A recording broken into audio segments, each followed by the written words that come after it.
저희 책임위원회의 브리핑 있겠습니다. 먼저 모두 발언, 이낙연 대표님 모두 발언 있으시겠습니다.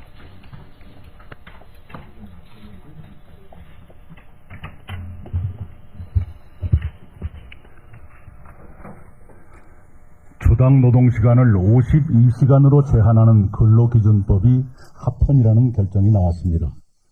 헌법재판소가 재판관 전원일치로 이 같은 결정을 내렸습니다.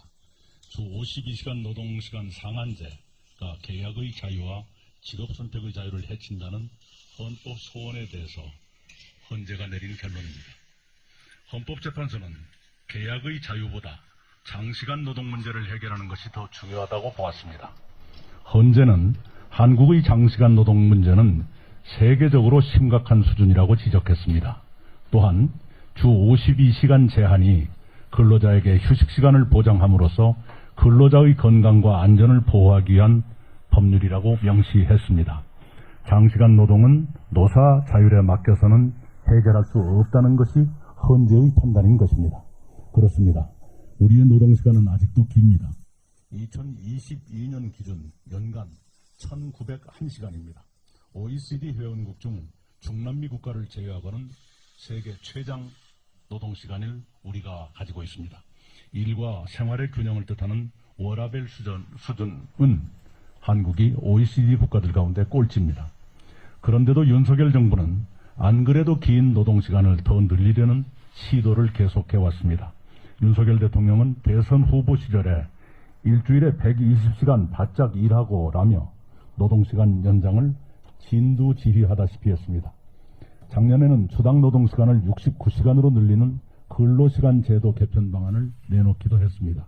그리고 올해 들어서는 연장근로 여부를 하루 8시간이 아니라 주당 40시간으로 계산하겠다고 밝혔습니다. 노동자를 보호해야 할 고용노동부가 공식 트위터에 야근송을 올리고 휴가 안 가도 휴가지처럼 느끼는 기억 조작송을 예고하는 웃지 못할 일을 벌이기도 했습니다. 장시간 노동은 세계 최악의 저출산과 불평등의 원인 가운데 하나로도 지적되어 왔습니다. 최근 영국 BBC 방송은 한국 여성들은 왜 아이를 낳지 않는가라는 기사에서 장시간 노동을 저출생의 주요 원인으로 꼽았습니다. 국내의 한 언론 보도에 따르면 직장인의 20%가 긴 노동시간 때문에 결혼과 연애를 주저하고 21%는 출산을 미루거나 포기했다고 응답했습니다. 출산과 육아를 위해서는 일과 가정의 양립이 매우 중요합니다. 지금은 회사에 오래 붙잡아둔다고 해서 성과가 높아지는 시대가 아닙니다. 긴 노동시간은 경제발전에 꼭 필요한 창의성과 기술 혁신을 져야 합니다. 긴 노동시간은 일자리를 줄이고 정규직과 비정규직의 불평등을 심화시킬 수도 있습니다. 윤석열 정부에게 말합니다. 정부는 시대착오적인 노동시간 연장 시도를 당장 멈추기 바랍니다. 모든 인간이 누려야 할 시간 주권을 더 이상 침해하지 마십시오. 저희 새로운 미래는 노동자의 시간 주권을 지켜드리겠습니다. 이상입니다. 다음은 김종민 대표님 말씀 있으시겠습니다. 예, 김종민입니다. 오늘은 우리가 선거 뉴스에 묻혀서 잊어버리고 있는 이름을 한번 상기해 보려고 합니다. 고 최수근 상병입니다. 해병대에 입대해서 꽃다운 나이에 우리 국민들 생명과 안전을 위해서 자신의 생명을 던진 우리의 젊은이입니다. 이 최수근 상병을 우리 대한민국은 어떻게 대하고 있는지를 한번 돌아봤으면 합니다. 윤석열 대통령이 이종섭 전 국방장관을 호주 대사로 보냈습니다. 이종섭 전 국방장관은 다 아시다시피 고 최수근 상병 사건으로 공수처에서 핵심적인 수사 대상 선상에 올라있는 인물입니다.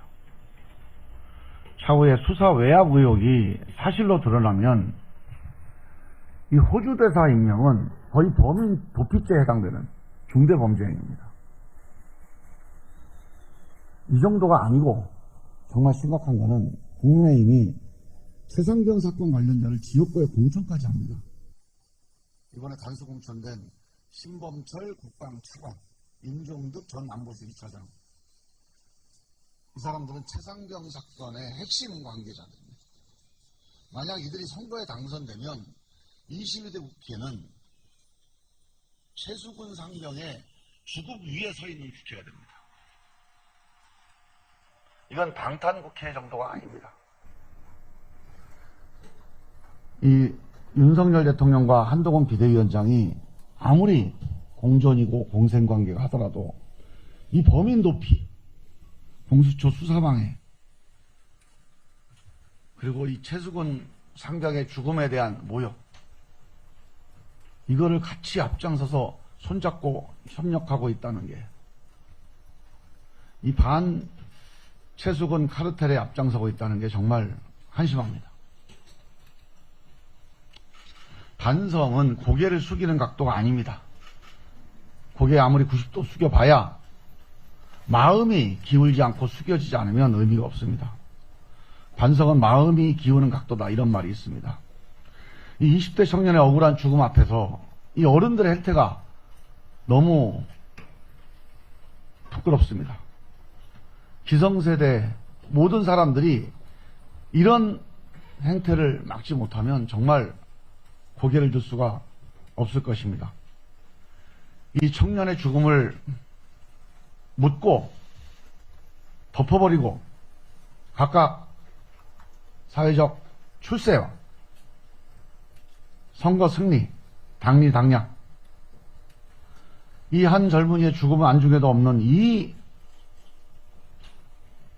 승패 정치, 이 전투 정치, 이 탐욕의 정치가 너무 개탄스럽습니다. 정치와 선거를 떠나서 우리 한 대한민국 젊은이의 죽음에 대해서 정말 이래도 되는지 간절한 마음으로 다시 한번 질문을 던집니다. 이상입니다. 예, 다음은 신경민 책임님의 말씀 있으시겠습니다. 네, 최근에 여야 공천에 대해서 일단 말씀을 좀 드리겠습니다. 조용히 방탄에 나섰던 국힘당 대구의 박근혜 전 대통령의 최측근을 공천함으로써 탄핵의 당을 다시 건너갔습니다. 사천, 망천, 패천으로 일관된 민주당은 조국 신당과 공개적으로 손을 잡아서 조국의 강을 다시 건너면서 방탄의 늪에 함께 빠지고 있습니다. 모두가 피의자당, 피고인당, 구속 수감당이 인데다가 피고인당끼리 손을 잡아서 이제는 방탄을 감추지도 않을 뿐더러 부끄러워하지도 않고 오히려 과시하는 모습을 보이고 있습니다. 모든 방탄 정당의 미래의 모습은 구속 수감당이 될 것입니다. 방탄은 한마디로 사당합니다. 국가 기강을 흐트러뜨리게 하는 겁니다. 정치를 하는 이유가 국가 기강을 세우는 것이라면 이것은 국가 기강을 부정을 하기 위해서 정치를 하는 것입니다. 정치적으로는 윤석열 정권 심판을 못하게 막고 윤 정권의 유지를 도와주는 것입니다. 방탄정당이 방탄정당을 감시하고 견제할 수 있겠습니까? 정권 교체할 수 있겠습니까? 광주가 만약에 공천 결과가 방탄으로 일관된다면 방탄광역시가 될 것입니다. 나라를 전체를 방탄 국가로 만드는 결과가 될 것입니다. 나라를 이렇게 만들어서는 안 됩니다. 더 이상 역류, 역주행, 진안강을 다시 건너는 이런 상태는 안 됩니다. 군부독재와 싸워 쟁취한 민주는 민주독재와의 진짜 싸움을 앞두고 있습니다. 이번 선거 결과에 달려 있습니다. 민주의 성숙, 민주의 완성을 위해서, 방탄 국가를 면하기 위해서, 국격을 높이기 위해서 이번 선거에 새로운 미래가 임하겠습니다. 이상입니다. 예, 다음은 양소경 책임님의 말씀 있으시겠습니다. 명국연대는 망국연대나 다름없습니다. 이재명 대표와 조국 대표가 만나서 정권 심판의 뜻을 같이 했다고 합니다. 불과 며칠 전 박홍근 민주연합 추진단장이 조국 신당을 연합 대상으로 고려하기 어렵다 잡고 선을 그었는데 선거를 앞두고 민주당의 지지율이 추락하니 급한 모양입니다. 조국 신당의 이름은 비법률적 명예훼손을 이야기하며 창당 목적이 당명에 나온 대로 조국 방탄을 위해 발벗고 나서겠다고 합니다. 조국 방탄, 이재명 방탄, 오로지 개인의 방탄으로 이어지고 있습니다. 지금의 민주당은 청년 세대가 조국을 통해 느낀 박탈감과 공정성 훼손에 대한 절망감을 망각하고 있습니다. 아니, 알면서도 외면하고 있습니다. 민주당에 전합니다. 조국 대표가 제도권 정치에 들어간다면 청년 세대들은 2차 가해로 느낄 것입니다.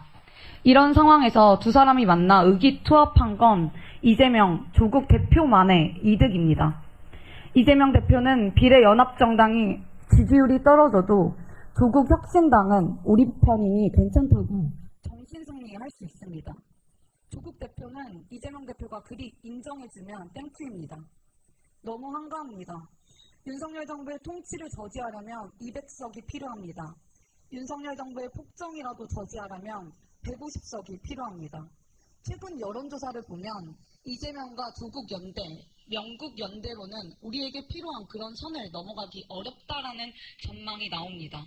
왜냐하면 국민이 원하는 정권 심판을 야당들이 말하지 않기 때문입니다. 조국 대표는 민주당이 제1야당으로 하기 힘든 주장을 해주겠다고 합니다. 그런데 그 주장이 결국 검찰 독재 조기 종식, 김건희 씨를 법정으로 같은 캠페인이라고 이야기합니다.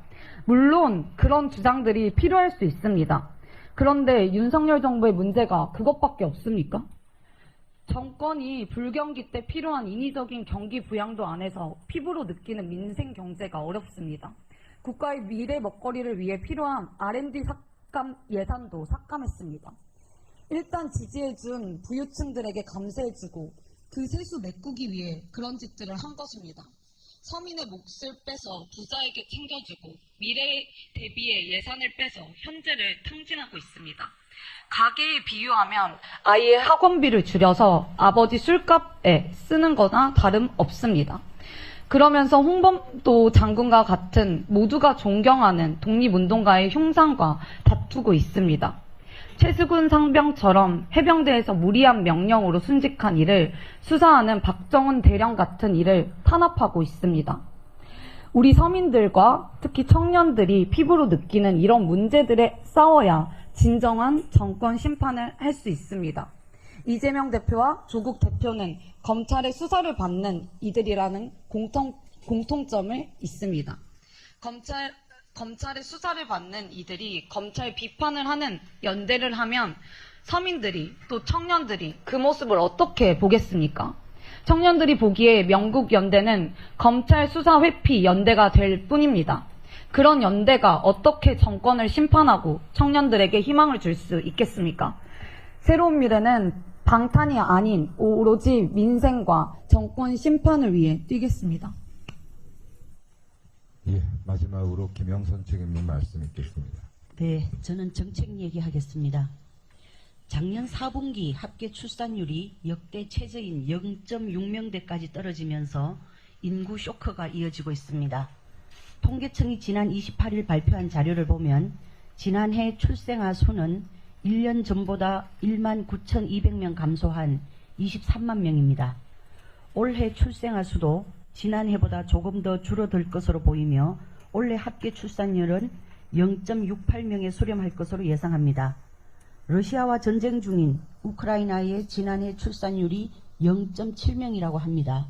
우리나라의 출산율이 전쟁 국가와 비슷한 수치라니 정말 아찔합니다. 이대로 가다간 한국이 1호 인구 소멸 국가가 될 것이라는 세계적 인구학자인 데이비드 콜먼 교수의 경고가 실감나게 와닿고 있습니다. 그동안 문제 해결을 위한 다양한 대책이 쏟아졌음에도 악화 일로를 걷고 있는 만큼 상황을 반전시키려면 획기적인 대책이 필요하다는 목소리가 많습니다. 그러나 작년 연말부터는 총선 분위기와 의대 정원을 둘러싼 갈등으로 인해 정부 차원의 대책 모색이 보이지 않습니다. 이기일 보건복지부 제1차관은 작년 12월 저출산 상황과 관련해 특별한 위기인 만큼 특단의 대책을 강구하겠다라고 밝혔지만 2달 반이 지나도록 대책은 감감무소식입니다. 저출산고령사회위원회는 1가정 양립지원 정책을 올해 초에 발표하겠다고 했지만 또한 아무 소식이 없습니다. 저출생 대책 더 이상 늦출 수가 없습니다. 그래서 윤석열 정부에 제안합니다. 재원 배분과 사업 편성권을 가지는 인구 전담 공식기구, 즉 가칭 인구 대책원을 신설하고 위상은 부총리급으로 격상할 것을 제안합니다. 부처별 산발적으로 시행되고 있는 저출생 정책을 한 곳으로 모으고 종합적이고 체계적으로 대책을 세워서 직접 집행해야 합니다. 그리고 실효성 평가를 통해 사업을 재검토 및 정비할 수 있도록 인구 전담 기구에 무게를 실어줘야 할 것입니다. 현재의 저출산 고령화 사회위원회는 예산권과 집행권이 없으므로 저출생 정책을 총괄하고 부처 간 합의를 이끄는데 한계가 있을 수밖에 없습니다. 공식적으로 비중 있는 정부 조직인 가칭 인구 대책원을 통해 더 많은 예산과 더 많은 직접적인 지원이 이루어지길 기대합니다. 새로운 미래는 저출생 해법을 정부에만 맡겨두지 않고 문제의 시급성을 인식하여 저출생 해결을 우선순위에 두도록 최선을 다하겠습니다. 감사합니다. 네, 이상으로 새로운 미래 브리핑 마치고요. 이제 영입인재 소개가 있겠습니다.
예, 새로운 미래 10번째 문제 여기식을 시작하겠습니다. 오늘은 세 분의 문제를 모셨습니다.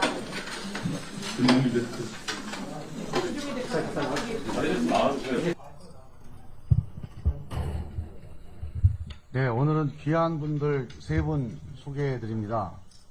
이 세 분 모두 오랫동안 이 정당 활동이나 또 각자의 영역에서 역량을 쌓아온 소중한 연륜이 넘치는 인재분들입니다. 두 분은 전문 분야에서 활동해 주셨던 분들이고, 한 분은 첫 번째로 선출직에 도전하는 신진 정치인입니다.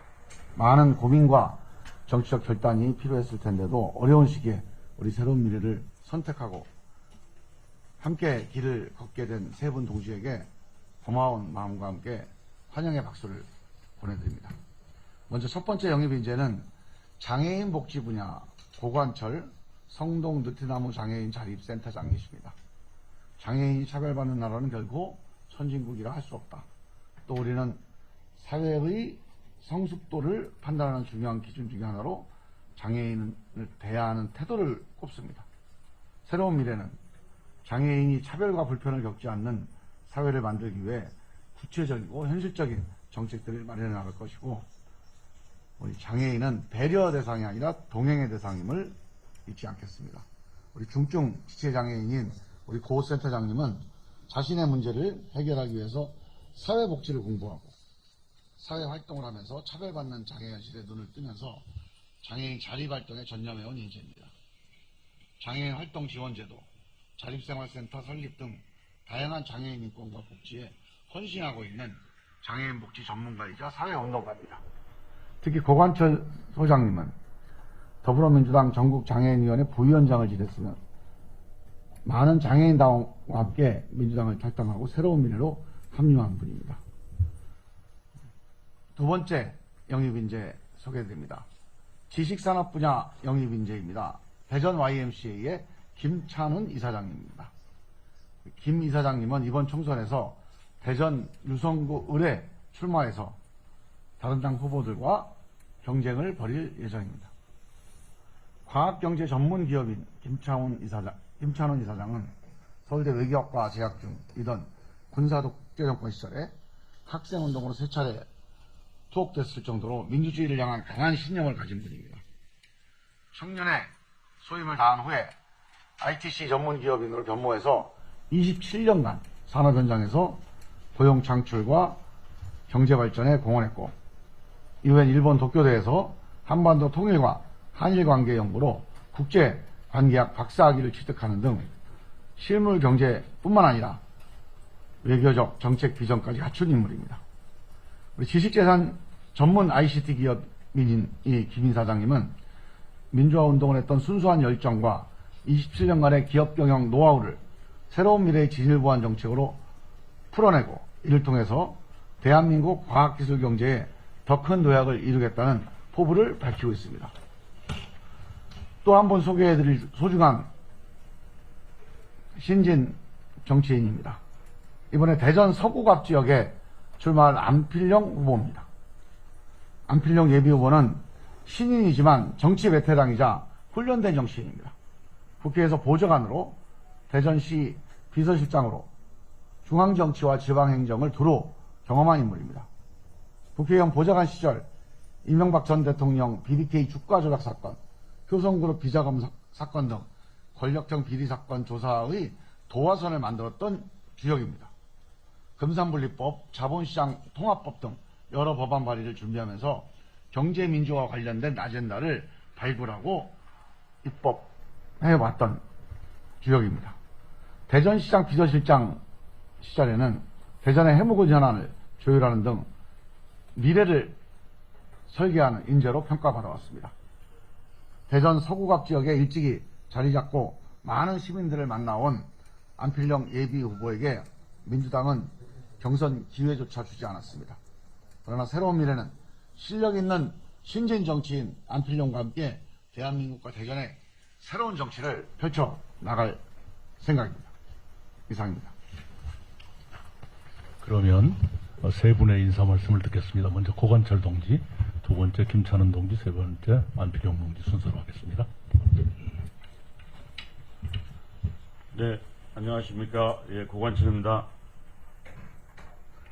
저는 장애인이 중심이 돼서 장애인들이 만든 그러한 장애인을 위한 정책을 장애인들이 직접 만든 정책을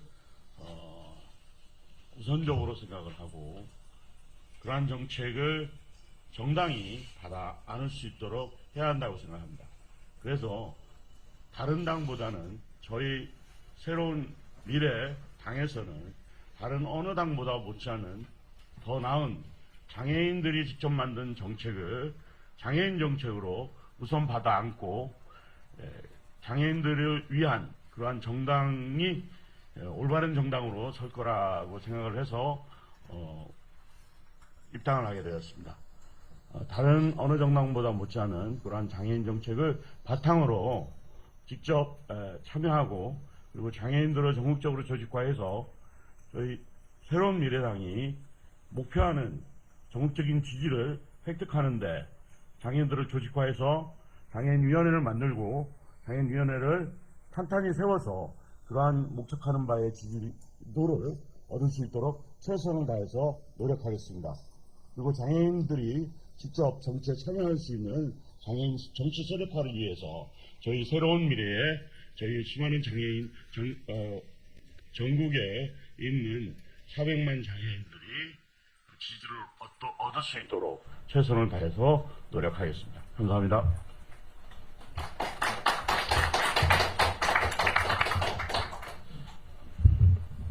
네, 안녕하십니까. 김찬호입니다.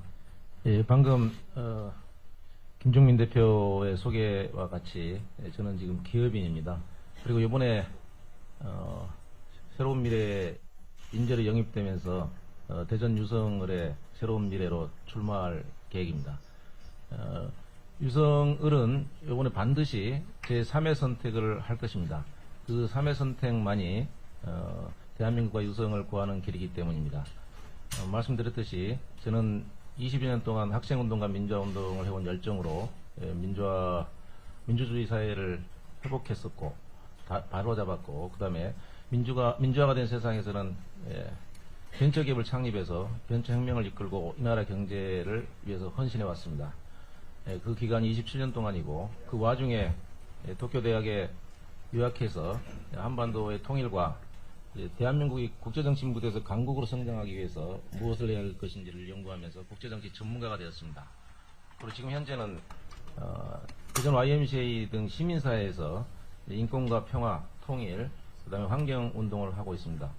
이처럼 김찬호는 국제적인 감각을 가진 경제 전문가로서 대한민국 과학경제 CEO로서 자부하며 대한민국의 경제 강국, 그리고 국민들이 강한 나라를 만들기 위해서 비전을 갖추고 있습니다. 특히 지식재산 등 무형자산이 성장 동력이 되고 있는 디지털 대전환 시대에 지식재산을 지렛대로 해서 혁신경제 생태계를 재구축할 것입니다. 중소벤처기업이 이제 과학기술을 기반으로 해서 이 나라의 경제 중심이 될 수 있도록 비전과 전략을 가지고 재벌 중심의 경제 구조도 개혁할 것입니다. 지금 아시다시피 윤석열 정권은 정말 참담할 정도로 무능하고 그리고 국민들을 무시하는 그런 정권입니다. 그렇지만 이들을 윤석열 정권을 강력하게 견제하면서 국민들에게 새로운 미래와 희망을 안겨줘야 될 거대 여당 더불어민주당은 국민들의 책무를 져버리고 그리고 모두 실력을 잃어버렸습니다. 대한민국 현실 정치는 현재 새로운 대안을 필요로 하고 있다고 생각합니다. 새로운 대안을 마련하지 않으면 그 불행의 몫은 국민입니다. 그래서 무능한 윤석열 정권, 그리고 무책임한 거대 야당의 존재로 인해서 발생할 수 있는 모든 불행은 우리 국민들의 몫이기 때문에 새로운 대안, 바로 그 대안은 새로운 미래라고 생각을 하고 입당을 하게 되었습니다. 대한민국 국민 여러분, 그리고 유성 구민 여러분, 이제 새로운 선택을 해야 될 거라고 생각합니다. 대한민국 현실 정치에서 새로운 대안으로 새로운 미래를 키워주시기 당부드립니다. 그리고 유성을은 현재 사당화되어 있는 이재명의 민주당이 넘어야 될 산이 너무 많습니다. 지금 국민의힘으로 민주당을 탈당한 이상민 의원도 넘어야 할 거고, 바로 새로운 미래로 나서는 김찬원도 넘어야 할 것입니다. 김찬원은 그 싸움에서 반드시 승리하여 이재명의 민주당으로부터 민주당을 되찾을 것입니다. 이번 선거에서 반드시 우리 유성구민을 믿습니다. 유성구민은 제3의 선택을 할 것이고, 그리고 새로운 미래를 선택할 것입니다. 또한 김찬원을 선택할 것입니다. 그렇게 믿고 열심히 하겠습니다. 감사합니다.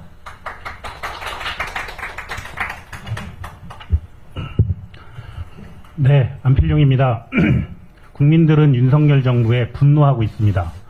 윤석열 정부를 견제해야 될 민주당에 대해서는 실망하고 있습니다.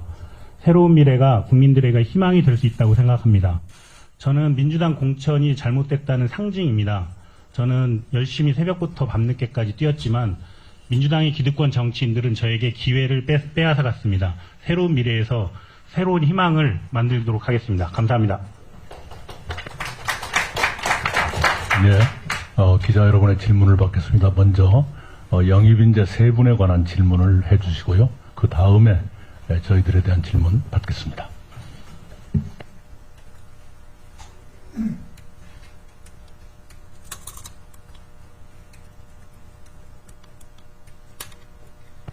정장님 저쪽 가까이 앉으세요. 네.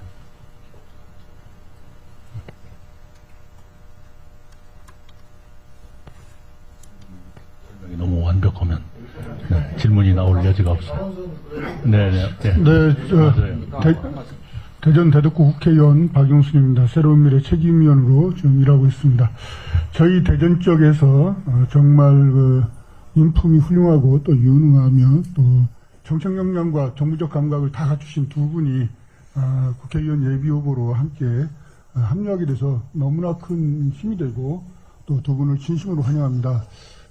대전 쪽이 7개 선거구가 있는데 이제 두 분이 합류하셨고 추가적으로 더 많은 후보들을 발굴해서 반드시 승리할 수 있는 그런 토대를 마련하도록 하겠습니다. 두 분과 함께 손잡고 반드시 새로운 미래가 대전 쪽 전석을 석권하도록 최선을 다하겠습니다. 고맙습니다. 네, 우리 얼마 전에 우리 엊그제 이낙연 대표님이 광주 출마를 선언하셨는데요. 아마 이번 총선에서 광주와 더불어서 우리 대전 충남이 새로운 미래 제3당의 진원지가 될 거다 하는 그런 말씀을 드리고요. 여기 계신 분들, 그 다음에 또 앞으로 같이 참여하실 분들이 있는데 같이 힘을 합쳐서 대전 충남에서 정말 민주당과 국민의힘이 지금 망가뜨려놓은 한국 정치의 새로운 희망을, 새로운 미래를 꼭 만들어 가겠다 하는 그런 다짐과 각오를 다시 한번 말씀드립니다.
제발 뒤로 다니세요. 앞으로 다니지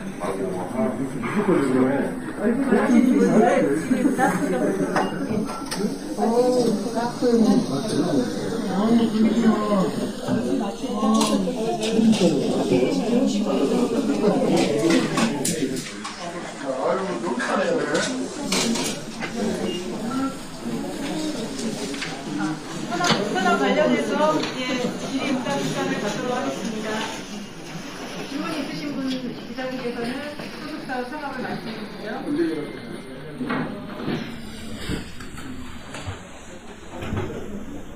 네, 지금 우리 언론인 여러분들께서 전화를 많이 주시는 최근에 영입 및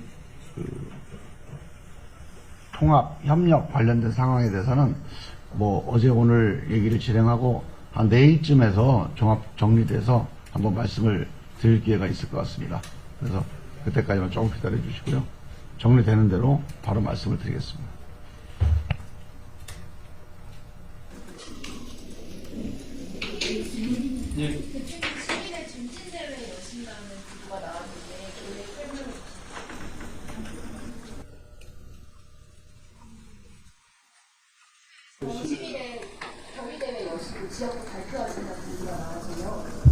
예. 10일 오후 3시 김대중 국민신센터에서 승결이 되기를 했습니다. 그리고 그 자리에서 저의 출마 지역구를 발표하겠습니다.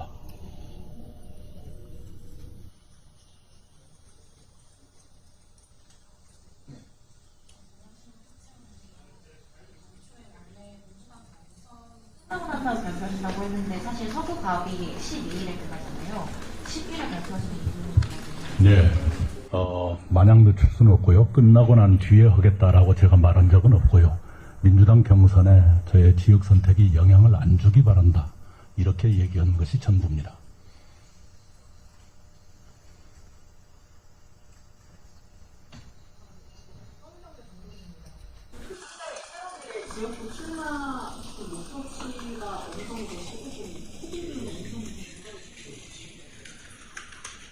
지금 현재 공천 신청을 받아서 검토를 하고 있고요. 저희가 보통 보통 선거 때 공천 신청을 1차, 2차, 3차 이렇게 받고 있는데 저희도 1차에서 그치지 않고 2차, 3차 공천을 계속 받을 생각이고 지금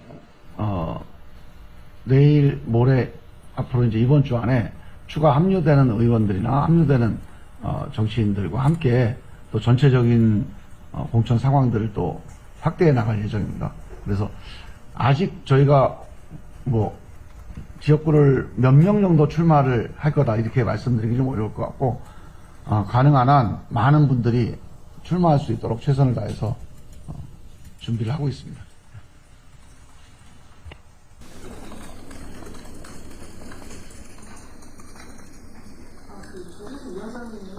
민주당 공천 파동하러 온다고 하셨는데 이거 현재까지 좀 모아지신 게 있는지 그리고 어떤 방식으로 준비 예정이신지. 지금 페이스북에서 제가 민주당 공천 사례를 5가지로 분류를 해서 그 사례를 모으고 있습니다. 왜냐면은 새로운 미래가 만들어진 이유가 민주당이 이런 공천 파동을 일으킬 것이고 이 불공정 공천을 심판하기 위한 여론이 만들어질 텐데 그걸 담을 새로운 당이 없으면 민주당은 그 국민의힘에 압도적인 의석을 내줄 수밖에 없다라는 다급함에 신당을 두 대표님께 제안을 한 바 있습니다. 그래서 민주당 공천이 제가 생각했던 것보다 훨씬 나쁘다는 게 저의 판단이기 때문에 언론에 이미 많이 보도가 돼 있지만 또 지역에서 또 지역 사정을 알고 있는 분들이 같이 공유를 하면 이게 저는 역사적으로도 이런 적이 없었기 때문에 상당히 의미 있는 그 성찰의 자료가 될 거라고 보고 실제 지역에서 뛰고 있는 그 우리 후보들이 왜 그 새로운 미래가 탄생했는지 그 이유를 물을 때 이 공천 현황을 보십시오라고 보여드릴 수 있는 자료로 쓰기 위해서 모은 거고요. 상당히 많은 그 패친들이 참여하고 있는데 제가 구분한 민주당 그 사천의 나쁜 그 사례들은 첫째는 비명 행사 친명 횡재입니다. 두 번째는 후보 맞춤 경선 규칙 세팅인데 지역에 따라서 어느 지역은 2차 경선 하기도 하고 어떤 데는 3자 그냥 1차 경선으로 끝나기도 하고 또 어떤 경우에는 2인 경선만 시키고 이런 식으로 경선 규칙이 지역구 맞춤입니다. 이게 결국은 특정 후보 맞춤 공천 규칙이 아닌가 하는 의심이 있고요. 그래서 한번 실제 사례를 좀 보고 분석을 해보려고 한 거고요. 그다음에 세 번째는 근거 없는 컷오프와 하위 10%, 20% 평가가 누구에 의해서 이루어졌는지 아직도 모른다는 거죠. 그리고 당의 그런 공식적인 여론조사 회사가 아닌 유령 회사가 등장했다는 점이 의심스럽고요. 그 다음에 느닷없는 전략지역 지정과 보은 사천을 했다가 또 다시 경선으로 바꾸고 또 그 단수공천을 줬다가 또 경선시켰다 또 다시 단수공천으로 바꾸는 이런 그 수없이 그 자신들의 결정을 여론에 따라서 뒤집는 이런 행태는 공천 원칙이 없다는 증거이기 때문에 그런 사례도 모으고 있고요. 그 다음에 잠재적 당권 경쟁자는 무조건 경선 기회도 주지 않고 컷오프 시키는 그런 행태가 대표적인 5가지 사례라고 할 수 있습니다. 네, 선거 때까지 계속 모아서 자료를 만들 생각입니다.